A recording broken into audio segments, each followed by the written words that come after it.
De Lucas capítulo 22, versículos 44. Lucas 22, 44. Em sua angústia, orava com mais insistência, e seu suor tornou-se como gotas de sangue que caíam no chão. Palavra da salvação. Glória a vós, Senhor. Meus irmãos e minhas irmãs, nesta quarta-feira santa, Jesus entra na noite da dor. E isso é muito interessante. Como assim? Todos nós passamos por noites de dores, de crises, porque naquele momento não há mais festa, nem há multidão, há solidão. Todos nós passamos, quantas vezes nós vivemos momentos de festa na nossa vida, momentos de alegria, de celebração, não é? Mas também existe um momento da solidão. O momento que Jesus também passou, agora é só Ele e o Pai. Meus irmãos, muitas vezes em nossa vida, nós vamos ter que entrar nesse mesmo jardim. Você nunca vai esquecer. Porque quando eu sempre falo para você, quando você está enfrentando a batalha, o sofrimento, nas batalhas que eu enfrentei ao longo da minha vida, nas dores, momentos de enfermidade, agora mais recente, né, em toda a enfermidade da minha mãe e depois o falecimento dela. E o que eu configurava? Configurava as dores de Cristo, me lembrava. Comecei a viver uma Semana Santa antecipada, uma quaresma antecipada, literalmente. E tem momentos que você vai estar no jardim chamado Getsemane, que é ali onde acontece o maior combate invisível da história, naquele jardim. Mas todos nós tem um momento que nós entramos nesse jardim, nesse Getsemane, para enfrentar os nossos combates invisíveis, onde ninguém vê, nem os nossos melhores amigos, nem aqueles que mais nos amam. Nós enfrentamos os nossos combates invisíveis, porque a cruz começa com uma decisão, feita de joelhos. A cruz não começa lá na cruz. A cruz começa com uma decisão, feita de joelhos. Quando nós lemos essa palavra, em sua angústia, ou seja, Jesus no jardim chamado Getsemane, orava, ajoelhava, ou seja, ali a cruz começava. Alguém estava vendo? Os discípulos estavam vendo? Ninguém estava vendo, mas a cruz de Jesus já começava. A angústia era grande, que ele orava com mais insistência, e o seu suor tornou-se como gotas de sangue que caíam no chão. E o que acontece no Getsemane? Jesus entra em agonia. Jesus entra em angústia. Quem aqui enfrentou grandes angústias na sua vida já? Agonias, aflições. Sim, na humanidade de Jesus. Ele sente medo, ele sente tristeza, ele sente angústia e ele não disfarça. Podia ter ficado despercebido isso, né? Ele poderia ter disfarçado. Mas é engraçado que fica claro para nós no Evangelho, que o relato fica muito claro que Jesus sente medo, que Jesus sente tristeza na sua humanidade, que ele sente angústia. Ele não disfarça, ele ora. Meus irmãos e minhas irmãs, nas nossas maiores angústias, na nossa agonia. O que é agonia? É a junção de medo, tristeza e angústia. Isso é agonia. Quem aqui já teve agonia? Quem aqui já passou? Estou vendo aqui muitos aqui, ó, eu. Quem aqui já passou por uma grande agonia, que é mais do que uma tristeza, que é mais do que um medo, que é mais do que uma angústia, é a junção de tudo isso de uma vez só. Medo, tristeza, angústia de uma vez só. E agora? Isso é agonia. E para nós, principalmente aqui no Nordeste, a gente entende muito mais ainda essa palavra agonia. Eu estou agoniado. Não é assim? Hein? A gente fala isso com mais facilidade. Meu Deus, estou agoniado. Ou seja, é o que é medo, é angústia. O que é que você tem? Agonia. Por quê? Porque não é só uma coisa, é um monte de coisa junto. E é interessante, porque no Getsemane, 3 coisas assim são muito claras. Preste atenção nesse movimento. Esse movimento é libertador. Jesus entra em agonia. Medo, tristeza, angústia. O que ele faz? Não disfarça. Ele faz o quê? Ora. Ele ora. Segunda coisa. E os amigos? Você tem amigos? Você tem amigos, eu não estou falando de falsos amigos, estou falando de amigos de verdade. Eram amigos de verdade. Os que estavam lá com Jesus eram amigos de verdade. Se provaram depois. O tempo mostrou que eles eram amigos de verdade. Você tem amigos de verdade? Tem? Você tem amigos de verdade? Pois preste atenção. Porque mesmo os amigos de verdade, mesmo aqueles que te amam de verdade, eles dormem na hora da agonia. Em vez de apoio, o que ele encontra? Silêncio. É interessante porque quando Jesus vai falar isso, o que Jesus fala? O que Jesus fala para eles nesse momento? Vocês não conseguem vigiar comigo 1 hora? Não é? Vocês não conseguem vigiar comigo 1 hora? E aí? Meus irmãos, em vez de apoio, ele encontra silêncio. E o que Jesus faz? Ele se rebela, ele se revolta, ele desiste, ele diz, tá bem, sozinho não vou ficar. Não, ele não diz isso, como a gente faz, né? Ah, mas não, sozinho não. Cadê os outros? Cadê quem vai comigo? Quem vem? Não. Jesus faz o quê? Permanece firme. Vamos lá. Jesus entra em agonia. Ele não disfarça, ele ora. Os amigos dormem. Em vez de apoio, ele encontra silêncio. Na nossa vida é desse jeito. Muitas vezes nós estamos precisando de apoio, mas não tem apoio nenhum, é silêncio. E está tudo bem. Sabe? Mesmo assim, ele permanece firme. E a terceira coisa é a decisão de Jesus. Está lá em Lucas 22, 42. Essa decisão de Jesus é poderosa. Pai, se queres, afasta de mim esse cálice, mas que não se faça a minha vontade, e sim a tua. Quando Jesus diz isso, Pai, se queres, ou seja, lembra? Parece até que a forma como nós combatemos rezamos. Senhor, se é da tua santa vontade, se é para o bem a salvação da minha alma, o Senhor me conceda esta graça. Se queres, afaste de mim esse cálice. Mas ele deixa muito claro, mas que não seja feito, mas que não se faça a minha vontade, e sim a tua. O que ele faz? Terceira coisa, no jardim, no Getsemane, Jesus decide obedecer. 3 coisas. Jesus entra em agonia, e ele não disfarça, ele ora. Os amigos dormem, ele, em vez de apoio, encontra silêncio. Mesmo assim, ele permanece firme e ele decide obedecer. Olha o movimento do jardim.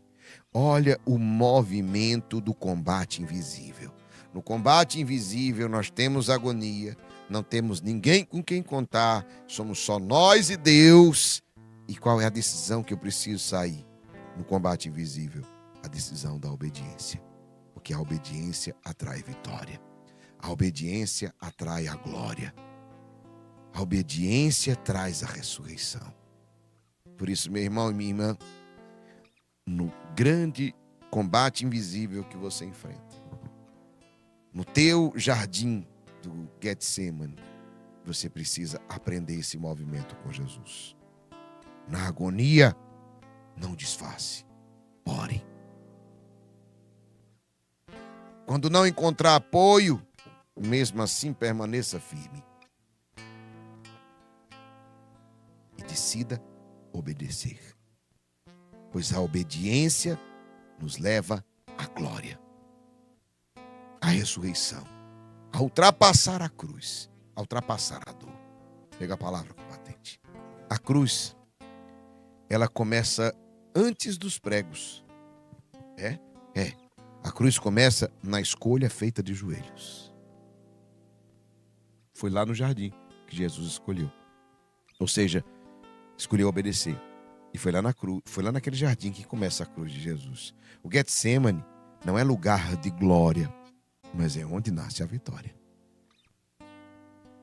Sim, no teu combate invisível, no dia da tua angústia e aflição, eu sei que não é um dia de glória, mas é onde nasce a vitória. Nesse dia de solidão, na tua noite escura da alma, no teu combate invisível, você não sente nada de glória. É só angústia, medo, dúvida e etc. Mas ali não tem glória, mas ali nasce a vitória. Quem vence no secreto permanece de pé no público. A maior vitória que você vai ter não é em público, é no teu secreto. Você sabia? A maior vitória que você vai ter não é no público, é no teu secreto. E quem vence no secreto, permanece de pé no público. Jesus venceu na cruz, porque não fugiu do jardim, porque não fugiu da noite escura, porque não fugiu do Getsemane. Por isso, Jesus venceu a cruz. É no escuro da alma que se prova a luz da fé. Muita gente se perde nessa noite escura, isso é verdade. Muita gente se distancia, muita gente perde o rumo, perde os princípios, perde os valores na noite escura, porque todos nós passamos por uma noite escura, por um Getsemane, por um dia difícil de aflição, de angústia, por uma temporada difícil, e é no escuro da alma que se prova a luz da fé. Mas se eu tenho fé, eu vou ultrapassar essa noite escura. Escreva, coloque nos comentários, diga, eu vou ultrapassar essa noite escura. Escreva, diga, eu vou além desta noite escura.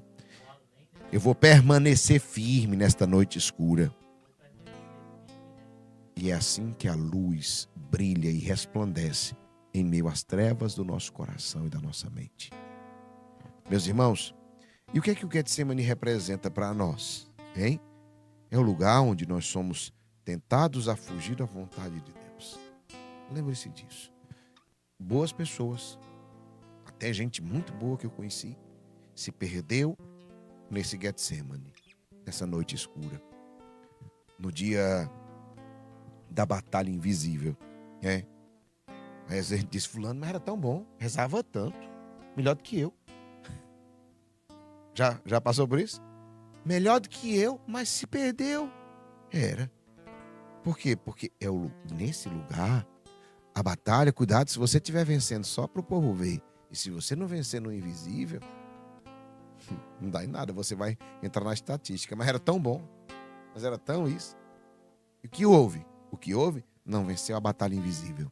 Está aqui a resposta. Entendeu agora? Vocês falaram que lembraram? Então, não venceu a batalha invisível. E isso daqui é muito forte. É o lugar onde nós somos tentados a fugir da vontade de Deus. Você já disse alguma vez, isso para mim é demais. Isso é demais para mim. Jesus também disse. E o que ele fez? Ele permaneceu. Quando for demais para ti, você vai se lembrar. Quando tiver pesado demais, aí você diga, eita, estou no Getsemane. Estou na batalha invisível. O que eu faço? Hein? Lembra? Nós aprendemos agora. O que eu faço? Não disfarce. Ora. Ore. Se não tiver apoio de ninguém, mesmo assim permaneça firme. E decida obedecer. Pronto. É isso. Olha. O Getsemane representa para nós não só o lugar onde nós somos tentados a fugir da vontade de Deus, mas é o lugar onde estamos sozinhos com a verdade. O Getsemane não tem like. Like. Não tem, né? O Getsemane não tem aplauso. O Getsemane não tem plateia. Só você, Deus e alguém já entendeu o que mais? E a decisão.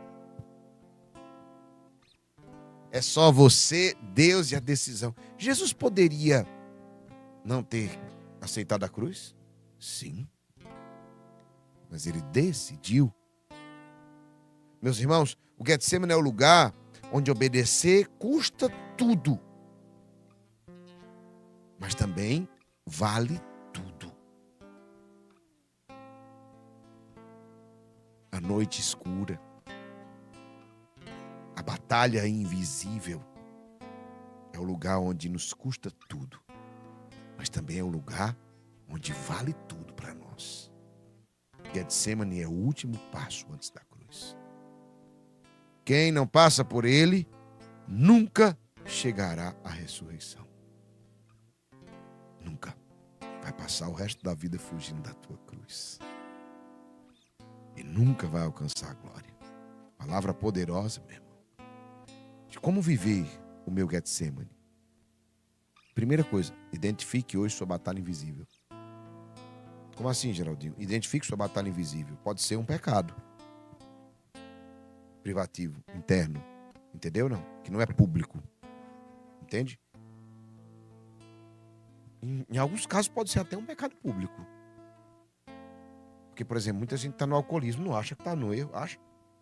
Nem acha que é alcoólatra. Diz, não, mas não faz mal a ninguém, só estou fazendo isso socialmente. Mas aí arranja confusão, causa problema, destrói a família, não é assim que é? Então, identifique sua batalha hoje que é invisível, talvez invisível até para você. É. Identifique hoje sua batalha invisível. Pode ser um pecado, pode ser uma renúncia, pode ser um perdão difícil, pode ser a entrega de algo na sua vida. É uma batalha invisível. Fique acordado com Jesus. Como assim, Geraldinho? Amanhã é dia de vigília junto a Jesus. Em todas as igrejas nós teremos vigília junto a Jesus. Nós também teremos aqui, não é? E eu quero motivar você a ficar com Ele, a estar com Ele, a estar junto a Jesus. Fale tudo, chore se precisar, mas permaneça junto a Jesus. Já te motivo hoje para amanhã você fazer essa experiência. Motivo hoje para você fazer essa experiência. Fale tudo, chore, mas permaneça, não é? Permaneça junto a Jesus. Forte isso. E diga com fé assim, Senhor, diga comigo, Senhor, que não se faça a minha vontade, mas a tua vontade. Por exemplo assim real, vida real que a gente tem falado, né? Aquela mulher que quer perdoar, mas ainda sangra por dentro e não consegue liberar o perdão. Ou aquele homem, né? Estou dando um exemplo na vida real. Quer perdoar, mas ainda sangra por dentro. É a batalha invisível. O jovem que precisa romper com algo errado, que está desvirtuando a sua vida, os seus princípios, o seu chamado, mas teme o vazio. Batalha invisível. O pai de família que precisa obedecer a Deus, mesmo saber como vai, sem saber como é que vai sustentar tudo. Batalha invisível. Esses são alguns dos Getsêmanes da vida real. E ali, quem permanece, vence. Quem permanece, vence. Isso é muito forte. A cruz foi pública, não foi? Todos viram a cruz. Mas a vitória começou no secreto. A vitória começou quando ninguém estava vendo. Quem se ajoelha no jardim, permanece de pé no Calvário. Por isso, meu irmão e minha irmã, lembre-se disso. A tua vitória nunca começa no público. A tua vitória sempre começa no secreto. Por isso que as maiores batalhas você enfrenta sozinho. Você e Deus. Quer ser honrado em público? Aprenda a obedecer no secreto. Aprenda a permanecer firme nas batalhas onde não tem ninguém nem te ajudando, nem vendo, nem te apoiando. Porque aí você vai ser honrado em público. Pegou a palavra, combatente? O combate invisível vai definir o visível na sua vida. Aquilo que é público. O combate invisível, ele vai definir o que é visível na tua vida. Pega a palavra, combatente. Eita, palavra poderosa, família.